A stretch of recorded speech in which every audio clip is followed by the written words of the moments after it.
Mi nombre es Isabel Campos, soy de Ciudad Real y vivo y trabajo en Madrid. Soy artista visual y considero que me muevo un poco entre los límites de lo conceptual y lo plástico. Me interesa mucho cómo se relaciona el espacio físico y tangible en el que nos movemos con el espacio de la memoria y sobre todo, y en concreto, tratar la memoria como una heterotopía propia.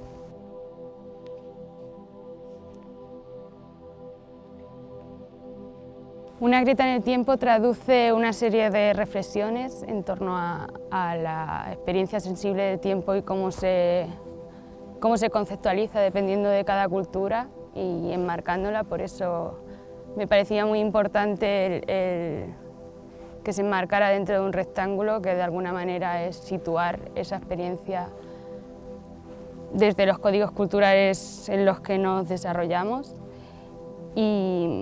Y sobre todo me interesaba mucho dos aspectos: que fuera que las piedras formaran parte del territorio y que ellas mismas hayan sufrido una transformación y una fractura.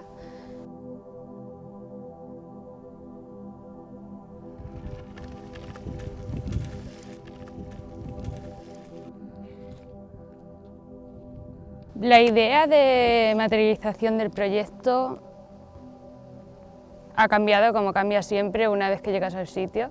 Aunque hubo un cambio muy fuerte, yo pensaba trabajar más con los yesos, también porque me interesaba conceptualmente cómo se generaban en las grietas, que tiene mucho sentido con mi proyecto.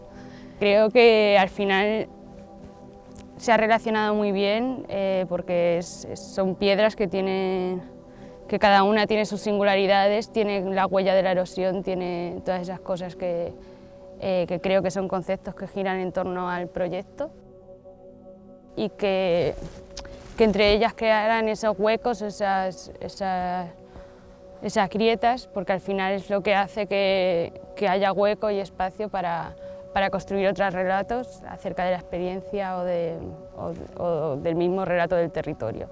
La idea era un poco eso, hacer hueco y dejar que sucedieran otras cosas que quizás están un poco más relegadas al relato oficial, y que hablara un poco también de los diferentes estratos del tiempo, que al final creo que consiguen un espacio permisivo para relatos que han quedado quizás silenciados o escondidos, ocultos. Creo que hay bastantes vínculos con los demás proyectos. Creo que sobre todo tirar del hilo de la memoria, y aunque no sea de manera similar, pero sí que hay una necesidad casi de resignificar a través del presente y de nuestras concepciones de ahora algo que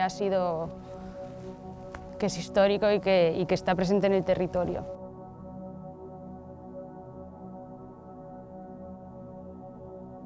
La convivencia dentro de la residencia ha sido desde el primer momento maravillosa. No sé, ¿consideras que hay una cercanía que de alguna manera ha habido una explosión temporal que ha hecho que se alargase pues los afectos y los vínculos artísticos, personales y afectivos? Me he sentido muy cómoda para trabajar en esta pieza, porque al final es un proceso bastante largo de búsqueda, de extracción. En todo momento he tenido mucha ayuda, y una ayuda además muy sincera, muy sensible. La convivencia con Quesa ha sido sorprendente, porque también ha abierto ventanas que se han relacionado de manera muy profunda con el proyecto. Sobre todo que nos abran la puerta del campanario, que al final es también un espacio muy sagrado para ellos. Y considero que históricamente, dentro siempre de la cultura en la que yo me enmarco, tiene una relación muy fuerte con enmarcar el ritmo, con el movimiento, con el tiempo. Me llevo algo que cuesta mucho expresar, que es tiene una magnitud enorme, me llevo algo en la memoria para toda la vida. Espero que se puedan hacer reflexiones y una serie de preguntas con la pieza y que sobre todo que dejar una solidez en el territorio, una huella o una grieta, algo que, no sé, que consigan rellenar con el tiempo.